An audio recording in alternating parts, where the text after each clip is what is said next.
So ay payag sa pinakatuktok sa bukid oh. Tapos tumoy sa bukid oh, kita ninyo oh, ato insom ha. Oh.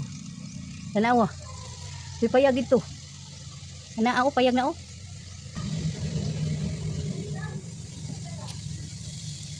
Tapos tumoy sa awa oh.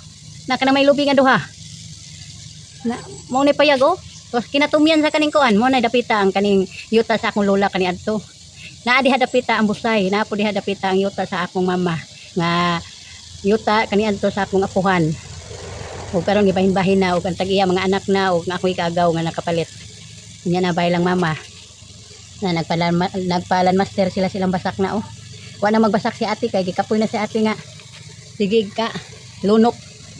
Na ay. Unya nakuan ko okay, diha dapita ang yuta sa akong mama oh. Pagin sa man kanang payag.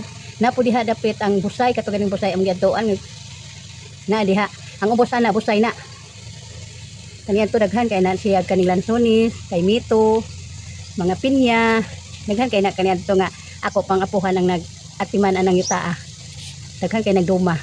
Na o tanawa, yung payag kanang may dapit ko ano, kanang naay lubi. Payag. Nindot kay tan-awan ang bukid no, green kaayong mga dahon.